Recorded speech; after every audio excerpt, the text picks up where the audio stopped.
पंजाब के पटियाला के राजिंद्रा अस्पताल में प्रदर्शनकारी डॉक्टरों और मरीजों के बीच बहस। मरीजों ने कहा हड़ताल के कारण हो रही परेशानी। डॉक्टरों का जवाब, हड़ताल पर जाना हमारा शौक नहीं, मजबूरी। पंजाब के होशियारपुर में बिस्त दियाब नहर में गिरी कार में सवार 3 लोगों को सुरक्षित निकाला गया बाहर। स्थानीय लोगों ने मुश्किल से बचाई जान।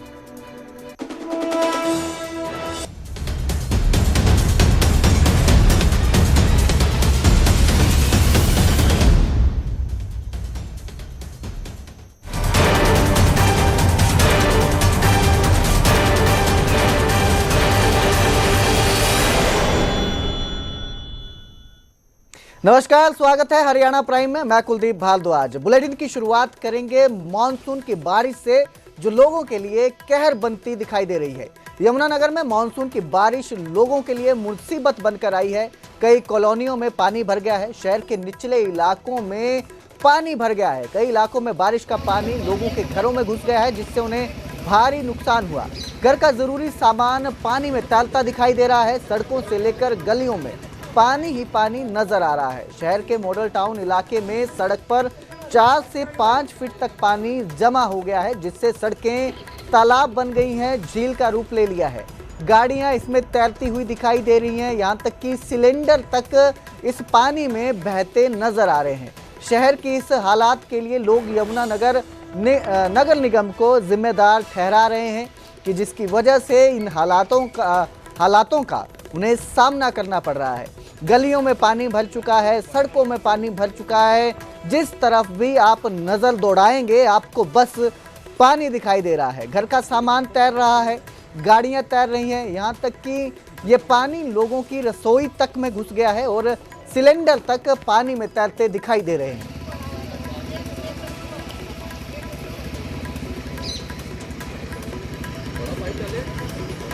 कौन सा एरिया पड़ता है? ये शक्ति नगर आई, माल टाउन पोश एरिया है जी। ये देखो जी, थोड़ा सा पानी हो रहेगा तो मीटर में देखो करंट आने का संभावना है। देखो ये कितना टच हो रहा है पानी, देखो आप। ठीक है जी, अब तो हम आत्महत्या करने के लिए तैयार हैं। अब ये देखो जी, इतना पानी आएगा, हम कहाँ जाएं? अपने बीवी बच्चे कहाँ लेके जाएं, ये बताओ। घरों के अंदर इतना पानी है। अगर इसमें करंट आ जाता तो क्या नुकसान कितना हो सकता है? भाई साहब, सारे में पानी करंट फैलेगा जी। सारा शक्तिनगर जाएगा। सारा शक्तिनगर जाएगा। तो बिजली वालों ने ये लाइट क्यों नहीं बंद की? जब उन्हें अभी तक कुछ नहीं चालू किया, ना ही बंद किया उन्होंने। यहाँ ना कोई आके राजी है यहाँ पे। वो देखो जी, वो बुलबुले कैसे उठ रहे हैं पानी के, वो देखो सामने। शक्तिनगर के हालात बहुत ही बुरे हैं, जिससे यहाँ पे जरा जी बारिश आती है और आधे घंटे में पानी इतना आ जाता है कि 4-4 फुट के घर से निकलना मुश्किल हो जाता है। कहीं तो लोग ऐसे हैं कि जिनके घरों में हमारे ही जैसे कहीं इतना ऊंची बनाने के बावजूद भी इतना पानी आ गया। और ऐसे हम दीदी जो हैं जिनके घर में पानी है, वो सारी रात बाहर रहे हैं। 11 साढ़े 11 बजे बारिश शुरू हो गई है, जिससे इतना पानी है कि वो ऊपर खड़े हैं। देखो आपके सामने कितना है, घरों के अंदर पानी। सारा सामान का उनका नुकसान है। उनके अंदर तो बचे ही कुछ नहीं है, खाने को कुछ नहीं है, क्योंकि किचन का सामान नीचे ही होता है मोस्टली। इतना उठाया नहीं जाता, इतना ऊपर रख लेंगे, और इतने पानी में कौन खाना बनाएगा? ये गंदा पानी है। ये नाले का पानी है। इतना बरसात का पानी नहीं आता जितना नाले का पानी पीछे से ये सारा नाला बैक मारता है। नेग्लिजेंस से यहाँ पे कोई है नहीं। रात के 12 बजे के बाद जाग रहे हैं, जिस टाइम बारिश शुरू हुई थी। ठीक है, उसके बाद क्या नाम 2 बारी 3 बारी घर के अंदर पानी बढ़ चुका है। वो निकाला है, फिर उसके बाद अब दोबारा भरा पड़ा है। पूरी शक्तिनगर डूबी हुई है। कोई यहाँ पे जो MCG हैं आए थे, हमने फ़ोन किया है रात को, नहीं यानी कि जब पहले बरसात आई थी, तो नॉर्मली जो सड़क के ऊपर साफ़ सफाई होती है वो करवाया, बट नालों की सफाई कहीं कुछ नहीं है। आगे से ब्लॉकेज है, सीवरेज सारे ब्लॉक हो रखे हैं। कोई और बारिश अभी और आने वाली है। मानसून पूरा अभी पड़ा हुआ है, तो शुरू ही नहीं हुआ जी मानसून। अभी तो मैं कह रहा हूँ जी, ये तो सिर्फ 2 ही बरसातें आई हैं। अभी तो आप देखोगे यहाँ पे क्या बुरा हाल हो जाएगा। अभी तो 11 तारीख से मानसून शुरू होना है। खुद आप अंदर कुछ नहीं है, आगे देखो खाने के लिए नहीं है जी। रसोई बिल्कुल, यानी कि पानी भर के बार हम साफ करते हैं, पानी निकल जाता है। क्या नुकसान हो चुका है सारा का सारा। सर, ये मॉडल टाउन का इलाका है, पॉश इलाका। जब भी अलग गुरुद्वारे के पास शक्तिनगर है। ये शक्तिनगर में ये हाल है कि यहाँ हर बरसात में 5-5 फुट पानी आता है। आपको चेक भी किया, घरों में 4-4 फुट पानी अभी भी अंदर है, और प्रशासन की कोई सुनवाई नहीं है। हमने कहा है नाला चौड़ा कर दो, गहरा कर दो, बार कह के हम थक गए इनको, पर कोई सुनवाई नहीं हो रही। विधायक साहब भी 3 बार से बन रहे हैं। हम हर बार कह रहे हैं, 16 से पानी आना शुरू हुआ है यहाँ, सन 16 से कोई सुनवाई नहीं हो रही हमारी। बिल्कुल सुनवाई नहीं हो जो रही। रात बरसात हुई थी उसके चलते देखने को मिला कि घरों के किचन तक पानी है, खाने पीने को कुछ नहीं है। सारी रात सोई नहीं सर, 1 मिनट भी, सारी रात जाके बैठे हैं। पानी आप अंदर, मेरे घर भी देख लो, इधर देख लो, डॉक्टर साहब के बाहर इधर देख लो, उनके देखो कितना ऊंचा मकान कराया उन्होंने, उनके अंदर भी घुस जाता है पानी, रात को भी अंदर पानी था। इधर देख लो कक्कड़ साहब का घर है, उनके घर, इधर बत्रा जी के घर देखो, सारे घर देखो, सबके घर पानी घुसा हुआ है। प्रशासन को कोई है ही नहीं। लोग छतों पर हैं। छतों पे लोग रात हम भी वहाँ सीढ़ियों पर बैठे रहे हैं जी, डर लगता है करंट आ जाए, कुछ आ जाए, क्या करें, पानी इतना हो जाता है। तो यमुनानगर में बारिश आफत बनी दिखाई दे रही है। एशिया की सबसे बड़ी शुगर मिल में पानी घुस गया है। 2,20,000 क्विंटल चीनी खराब हो गई। निकासी ना होने से गोदाम में पानी भर गया है। 50 करोड़ रुपए की चीनी बर्बाद हो गई, ऐसा बताया जा रहा है। शुगर मिल में पानी भरने की वजह से ये नुकसान हो रहा है।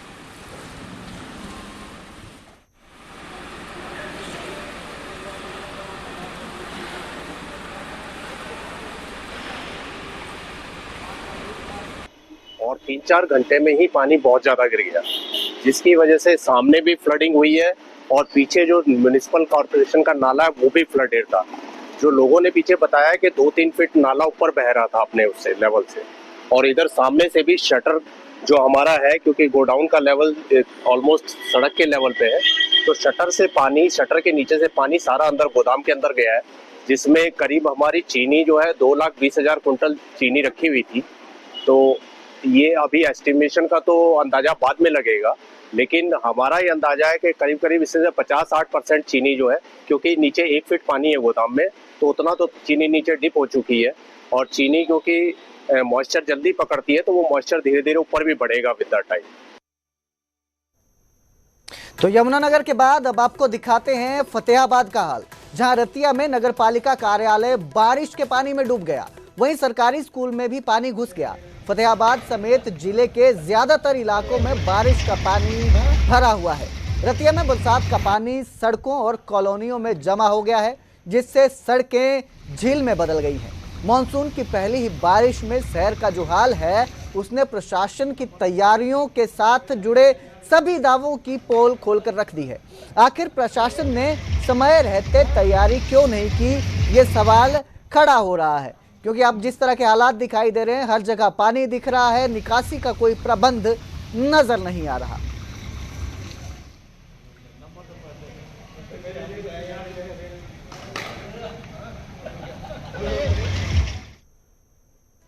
तो नूह में बारिश का कहर दिखाई दिया। गोलपुरी गांव में दर्दनाक हादसा हुआ। बारिश के कारण 3 मकान गिर गए, एक की मौत हो गई, 3 की हालत गंभीर बताई जा रही है। पीजीआई रोहतक रेफर किया गया है। तेज बारिश के बाद हल्की बूंदाबांदी की वजह से 3 मकान गिर गए। मकान के मलबे में दबने से 13 साल की अनीसा की मौत हो गई है, जबकि परिवार के 6 सदस्य घायल हो गए हैं, जिनमें से 3 की हालत नाजुक बनी हुई है, जिनको पीजीआई रोहतक रेफर कर दिया गया है। वहीं बाकी घायलों का इलाज नल्हड़ मेडिकल अस्पताल नूह में चल रहा है।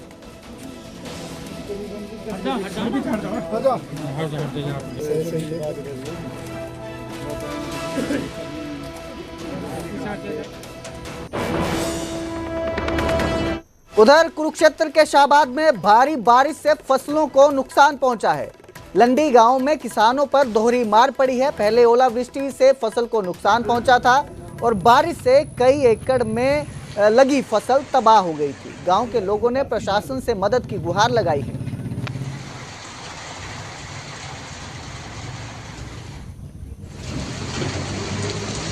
है कि राजकुमार नंबरदार के ना यहाँ से पानी की इस ब्लॉक की 9 के 9 एकड़ जो जमीन है, इसकी निकासी नहीं है। बाकी कहीं ना कहीं पानी निकल रहा है, जा रहा है, धीरे धीरे करके जा रहा है, थोड़ा करके जा रहा है। क्या है, बरसाती पानी है, बाढ़ का पानी है? ये बाढ़ का पानी है। बरसात तो कुदरती, हम 55 साल उम्र हो गई है, सब देखते आए हैं। इन खेतों में कभी पानी नहीं आया करता था। लोग इन खेतों में, आज तो सबके घर में टॉयलेट हो गया, कभी जंगल इन खेतों में आया करते थे ऊंचे होने के नाते, लेकिन आज ये पानी कैसे, क्या कारण है? बाढ़ का पानी क्यों रुका है? बाढ़ का पानी इस तरह है कि ये नया हाईवे वो दिखाई दे रहा है आपको, पहले स्टेट हाईवे था, 152 जी इसका नाम दिया गया है। ये नगला गांव से लेकर राधा स्वामी सत्संग भवन तक, इसमें करीब करीब मेरे ख्याल 2 दर्जन पुलियां होंगी। और 2 दर्जन में करीब भाई मेरे को भाई बता रहा जाए 2 माजरा गांव से वो घूम के आया, वो कह रहा है कि करीब के 20 से ऊपर बंद पड़ी है। कौन सा ये हाईवे है जी, स्टेट हाईवे है, उस पर सारी की सारी पुलियाँ बंद है जी। वहाँ से 1-2 पुली खुली है जी, वहाँ से पानी इधर की तरफ आता है और यहाँ बाढ़ की स्थिति पैदा होती है। तो क्या लगता है कि कितनी पुलियाँ हैं जो बंद पड़ी हैं? कम से कम 20-22 पुली बंद पड़ी होगी। अगर पुली खुल जाए तो पुली खुल जाती है जी, इधर पानी नहीं आएगा फिर। मेन समस्या है कि यहाँ से एग्जिट चाहिए पानी का, क्योंकि इनका बीच में ही इसी फार्म हाउस के बीच में अपना घर भी है इनका, मतलब फार्म के बीच में, और धान लगा हुआ है, बहुत सारी फसल ख़राब होने लग रही है, और घर में भी पानी जैसे डंगरों वाले में तो पहले ऑलरेडी घुसा हुआ है, वो पानी का एग्जिट चाहिए बस यहाँ से। पशुओं का चारा भी खराब हो चुका है।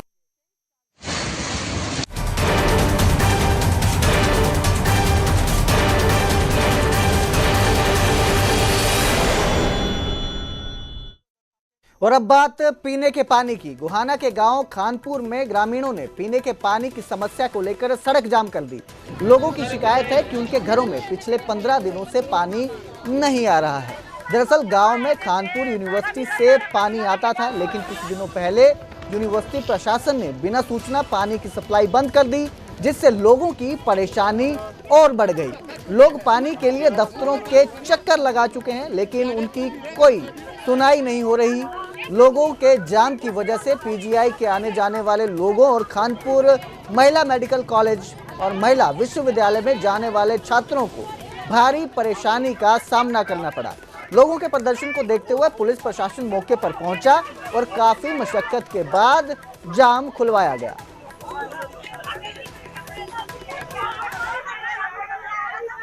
हमने न्यू लगाया है, पानी काट दिया हमारा, 2 महीने हो गया पानी काट दिया और फिर पानी नहीं दे रहे। हम बीसी का भी डाल दिया, शर्मा का भी डाल दिया, हमने रिपोर्ट भी दे लिया, हमने सारे काम कर लिया, हमने हम 1-1 का काम पर क्यों कर रहा है रोज की रोज। हाँ, हमारे डंगर भी तशाए मरे, हमारे बालक भी तशाए मरे, और हमने ट्यूबवेल लगाया, अब खारा पानी लेकर गया, वो कामयाब नहीं लेकर गया, ना धोन का नहीं, हम क्या करें उसका, और गरीब आदमी। कितने दिन से पानी नहीं आ रहा? यारे का पाइप सब का कितने दिन से नहीं आ रहा? कितना 1.5 महीना हो गया। गुजरात के पूर्व मुख्यमंत्री दिवंगत विजय रूपाणी को श्रद्धांजलि दी गई। चंडीगढ़ में श्रद्धांजलि सभा का आयोजन किया गया। सीएम नायब सिंह सैनी ने श्रद्धांजलि दी। विजय रूपाणी ने लोगों का दिल जीता। सीएम नायब सिंह सैनी ने कहा, गुजरात के पूर्व सीएम विजय रूपाणी थे, जो पंजाब बीजेपी के प्रभारी भी रहे हैं। विजय रूपाणी प्लेन क्रैश में उनका निधन हुआ था। अहमदाबाद प्लेन क्रैश में उनकी मौत हुई थी, जिसके बाद आज चंडीगढ़ में उन्हें श्रद्धांजलि देने के लिए कार्यक्रम रखा गया था, जिसमें सीएम सैनी पहुंचे और सीएम सैनी ने उन्हें श्रद्धांजलि दी। साथ ही कहा कि विजय रूपाणी ने लोगों के दिलों को जीता है।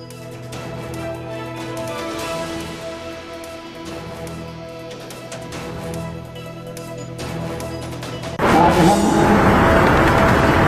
उन सबको श्रद्धांजलि देने के लिए एकत्र आए हैं। विजय रूपाणी जी का जाना पंजाब के लिए नहीं, परंतु गुजरात और राष्ट्र के लिए एक हानि है, क्योंकि विजय रूपाणी जी एक व्यक्ति नहीं था। एक छोटे से पद से लेकर के संगठन का काम शुरू किया, और जब भी पार्टी ने उनको कभी जिम्मेवारी सौंपी तो उस जिम्मेवारी का निर्वहनता से, ईमानदारी से उसको पूर्ण करने का काम विजय रूपाणी जी ने किया। पद कोई छोटा या बड़ा नहीं होता। पार्टी ने जिस भी पद के ऊपर इच्छा जाहिर की कि विजय रूपाणी जी इस पद के ऊपर काम करें, विजय जी ने पूरी तन्मयता के साथ उस जिम्मेवारी का निर्वहन किया है। चाहे वो काउंसलर के रूप में हो, चाहे वो मेंबर पार्लियामेंट के रूप में हो, चाहे विधायक के रूप में हो, और चाहे वो गुजरात के मुख्यमंत्री के रूप में हो, और चाहे उन्होंने पंजाब के प्रभारी के रूप में अपने पद को जब ग्रहण किया, तो मुझे ध्यान में बहादुरगढ़ में पत्नी ने पति की बेरहमी से हत्या कर दी। गला काटकर पति को मौत के घाट उतारा। पत्नी के खिलाफ पुलिस ने केस दर्ज किया है। श्यामजी कॉम्प्लेक्स से लगती गली का ये पूरा मामला है। मकान के कमरे में प्रवासी का शव मिला। यूपी के हरदोई का ये रहने वाला शख्स बताया जा रहा है, जिसका कत्ल उसकी पत्नी ने बेरहमी से किया है। गला काटकर उसे मौत के घाट उतार दिया है। फिलहाल इस पूरे मामले में पुलिस ने केस दर्ज कर अपनी जांच शुरू कर दी है। श्यामजी कॉम्प्लेक्स से लगती गली का ये पूरा मामला है, जहां मकान के कमरे में प्रवासी का शव मिला। बताया जा रहा है कि ये शख्स यूपी के हरदोई का रहने वाला था, जिसकी मौत हुई है, जिसका जो कत्ल है उसी की पत्नी ने किया है, ये आरोप।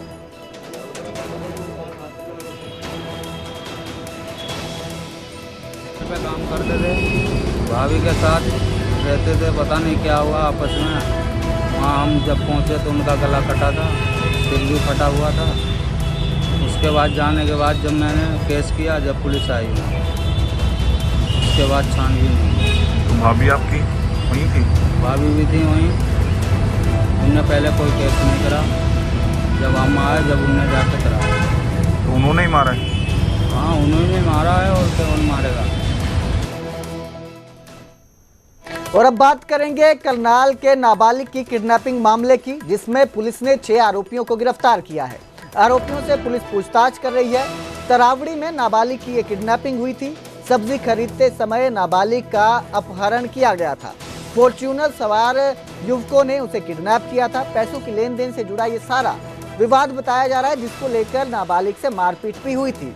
पुलिस ने नाबालिग को किडनैपर से सकुशल छुड़ा लिया है, जिसके बाद अब पुलिस इनके साथ और कितने लोग शामिल हैं इसको लेकर इनसे पूछताछ की जा रही है। मामले में 6 लोगों को गिरफ्तार किया गया है।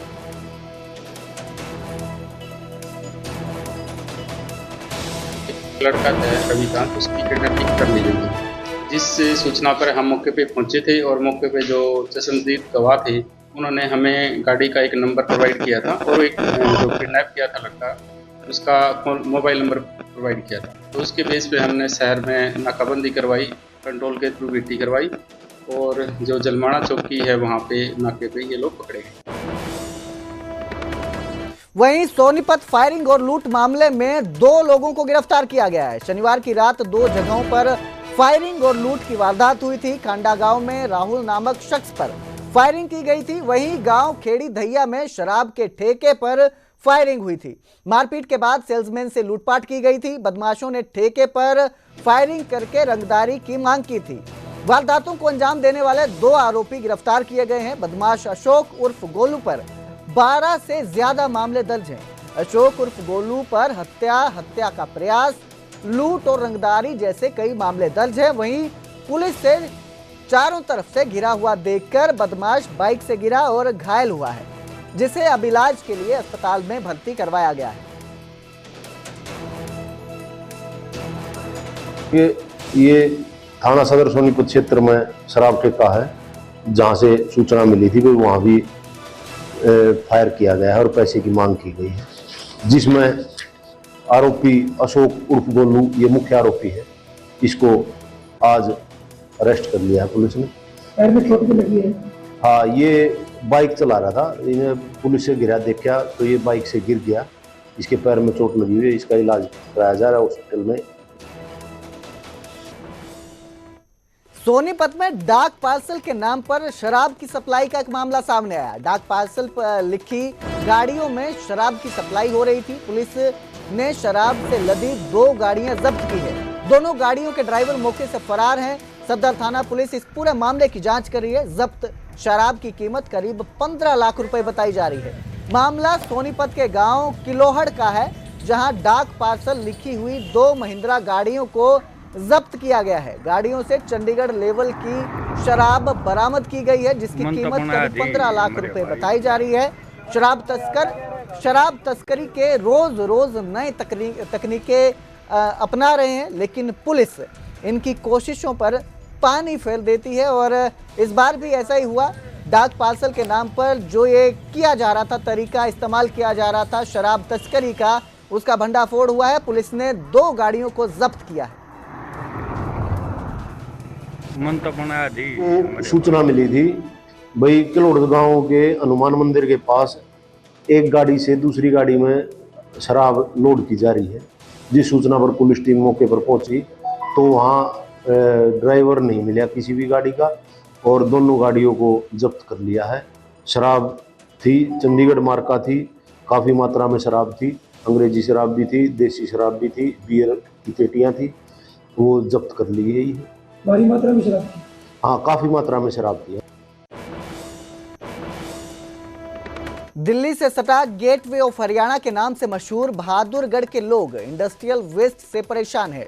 कई जगहों पर खुले में इंडस्ट्रियल वेस्ट डाला जा रहा है, जिससे जगह जगह कूड़े के ढेर लगे हैं। जब कूड़ा ज्यादा हो जाता है, कोई न कोई फैक्ट्री वाला उस कूड़े में आग लगवा देता है, जिसके कारण प्रदूषण से लोग परेशान हो जाते हैं। प्रदूषण नियंत्रण विभाग सिर्फ नोटिस देकर चुप हो जाता है, नगर परिषद भी कोई कार्यवाही नहीं करती। ऐसे में लोगों की मुश्किलें बढ़ती जा रही हैं। फैक्ट्री वालों को कई बार बोल लिया,